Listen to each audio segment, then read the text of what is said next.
प्रसारमाध्यमांच्या प्रतिनिधींना जाहीरपणे अश्लील शिवीगाळ, दमदाटी आणि जीवे मारण्याची धमकी देणारे खासदार संजय दिना पाटील यांच्यावर तात्काळ फौजदारी गुन्हा दाखल करून त्यांचे संसदेचे सदस्यत्व निलंबित करण्यात यावे या मागणीसाठी अखिल भारतीय सक्षम टाइम्स मीडिया फाउंडेशनच्या वतीने नाशिक येथे तहसीलदार महसूल आप्पासाहेब तांबे यांना निवेदन देण्यात आले। हे निवेदन लोकसभा अध्यक्षांच्या नावे सादर करण्यात आले। पत्रकारांना गुंडशाहीची भाषा आणि धमकी निवेदनात नमूद केल्यानुसार सध्याच्या राजकीय घडामोडींच्या पार्श्वभूमीवर पत्रकार प्रतिनिधींनी कर्तव्य भावनेतून खासदार संजय दिना पाटील यांना काही राजकीय प्रश्न विचारले होते। मात्र लोकप्रतिनिधी पदाची सर्व प्रतिष्ठा पायदळी तुडवून त्यांनी पत्रकारांना अत्यंत उर्मट आणि अश्लील भाषेमध्ये शिवीगाळ केली।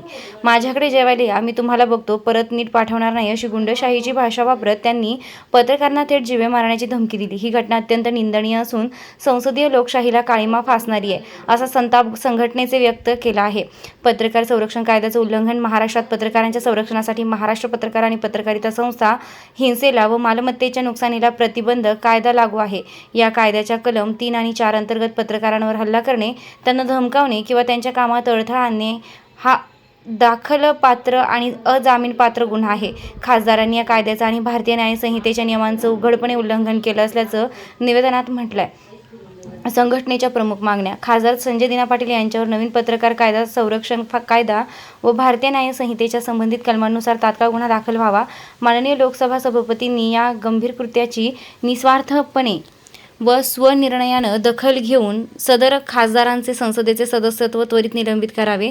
कर्तव्य बजावताना महाराष्ट्रातील आणि देशातील सर्व पत्रकारांना संपूर्ण सुरक्षा प्रदान करण्यात यावी। तीव्र आंदोलनाचा इशारा: या प्रकरणातील दोषींवर कठोर कायदेशीर कारवाई न झाल्यास अखिल भारतीय सक्षम टाइम्स मीडिया फाउंडेशन संपूर्ण महाराष्ट्रभर तीव्र आंदोलन छेडेल असा इशारा राष्ट्रीय अध्यक्ष विलास पाटील यांनी दिलाय। या निवेदनाच्या प्रती भारत देशाची पंतप्रधान माननीय श्री नरेंद्र मोदी व भारतीय संसदचे विरोधी पक्षनेते राहुल गांधी, महाराष्ट्र राज्याचे मुख्यमंत्री, उपमुख्यमंत्र्यांनाही सादर करण्यात आलं।